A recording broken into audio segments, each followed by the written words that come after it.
Este es el discipulado de Hechos de los Apóstoles.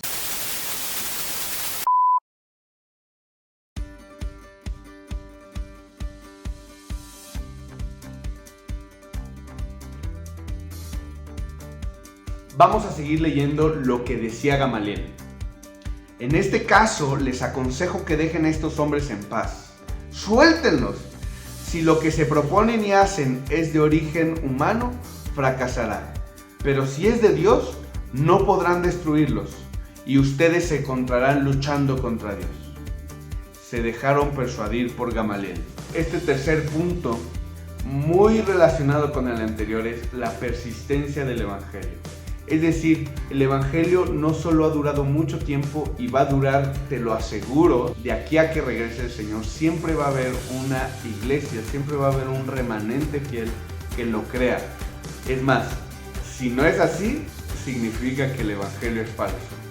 Pero no solo es esto, sino que sigue persistiendo, que Dios está detrás de él y hace que prospere. Para eso te voy a leer, yo creo que mi capítulo favorito de uno de los libros de Max Lucado, tal vez también mi favorito. Dice así: su nacimiento. Lo que dijo el rey Herodes cuando le anunciaron el nacimiento de Jesús: mátenlo.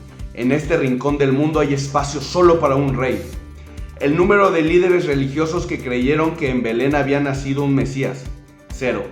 La clase de personas que creyeron: algunos pastores distraídos que cuidaban a sus ovejas por la noche y una pareja de recién casados que decía tener más experiencia en traer al mundo a un niño que en tener relaciones sexuales. La recompensa que recibieron José y María por traer a Dios al mundo: 2 años en el exilio aprendiendo egipcio. Este fue el comienzo del movimiento cristiano. Y esos fueron los años tranquilos. Su ministerio. Lo que se decía de Jesús en las calles de la ciudad cuando él afirmaba haber sido enviado por Dios: familia de tarados, ¿han visto a su primo? La reacción de la gente de su ciudad: apedrénlo. La opinión de sus hermanos: métanlo preso. El número de discípulos que Jesús reclutó: 70. El número de discípulos que lo defendieron de las autoridades: 0. La valoración de los seguidores de Jesús tal como apareció en la página editorial del periódico de Jerusalén: un grupo de desocupados reclutados en los muelles y en las zonas rojas. El número de leprosos y ciegos y cojos sanados por Jesús: demasiados para contarlos. El número de leprosos y ciegos y cojos sanados por Jesús que lo defendieron el día de su muerte: 0. Su ejecución. La opinión popular en cuanto a Jesús antes que hiciera la limpieza del templo: seguro que se postulará para el cargo. La opinión popular sobre Jesús después de haber limpiado el templo: vamos a ver cuánto tarda en salir corriendo. La decisión del concilio judío: 3 clavos y una lanza. Lo que se decía en las calles de Jerusalén después de la muerte de Jesús: debió de haberse quedado en el negocio de los muebles. El número de veces que Jesús profetizó que volvería a la vida después del tercer día de haber muerto: 3. El número de apóstoles que oyeron la profecía: todos.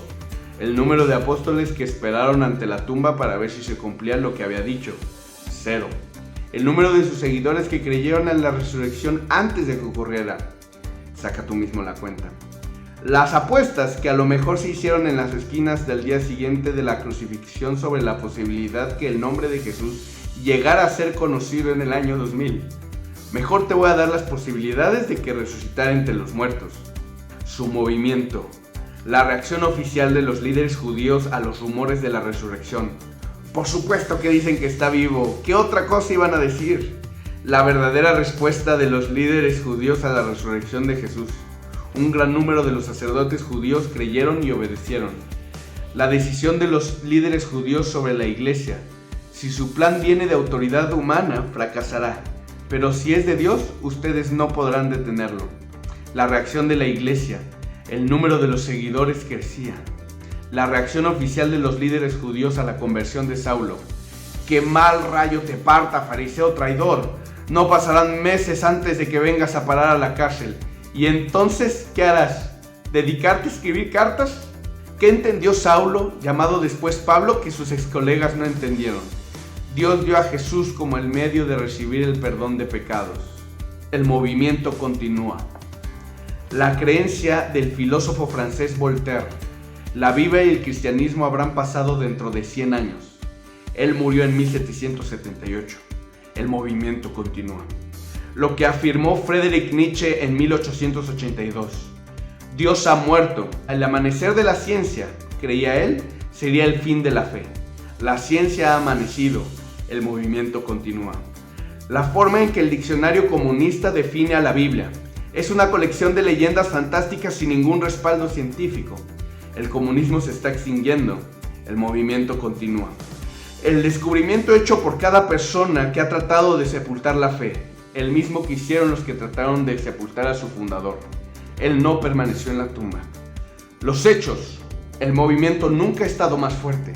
Más de 1.000 millones de católicos y poco menos de protestantes. La pregunta, ¿cómo se explica esto? Jesús fue un hombre rústico, nunca escribió un libro y nunca tuvo una oficina. Nunca se alejó más de 300 kilómetros de su ciudad. Sus amigos lo abandonaron, uno lo traicionó, aquellos a quienes él ayudó lo olvidaron. Antes de su muerte ya lo habían abandonado, pero después de su muerte no pudieron resistirlo. ¿Qué hizo la diferencia? La respuesta, su muerte y resurrección. Porque cuando él murió, murió tu pecado. Y cuando él resucitó, resucitó tu esperanza. Porque cuando él resucitó, su tumba cambió de residencia permanente en vivienda temporal.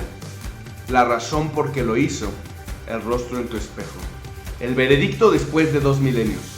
Herodes tenía razón. Hay espacio para un solo rey. No puedo agregar nada a este capítulo más que decir esto. Me encantaría viajar en el tiempo y decirle a Gamaliel: ¿cómo ves lo que sucedió, Gama?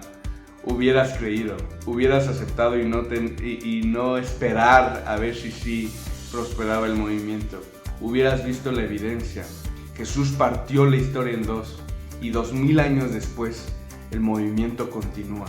Dios quiere que nuestro corazón tenga certeza del Evangelio para que lo vivamos y lo compartamos.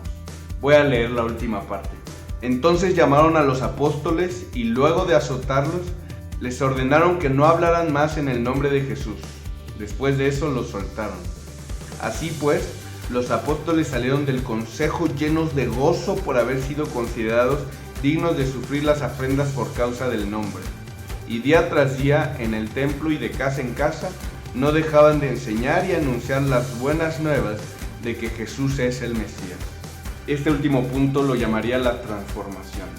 ¿Qué sucede con estos apóstoles? ¿Qué sucede con aquellos cristianos comprometidos por una causa que parece tan ajena a ellos? Es lo que el mundo está siempre diciendo: están actuando ustedes muy raro, son demasiado fanáticos. Está bien que te guste tu religión, es más, apasionate por ella, pero bájale, no seas tan impositivo y no vivas toda tu vida alrededor de tu religión. Hay otras cosas en la vida. Pero estos apóstoles habían enloquecido totalmente, habían sido transformados. ¿Cómo se puede explicar desde un punto de vista psicológico que Pedro y Juan y todos los apóstoles habían huido cuando atraparon a su maestro? Habían querido escapar y se entristecieron cuando vieron que murió. ¿Cómo se puede explicar que a partir de su muerte, de la muerte de aquel que tú dices seguir y amar, te vuelves completamente pasional y quieres que todo mundo sepa sobre tu maestro, tu Mesías? Jesús no resucitó, entonces ¿cómo explicas que a haber pasado de tener cobardía y miedo, ahora se sienten felices de haber sido azotados? ¿Qué les pasa en la cabeza?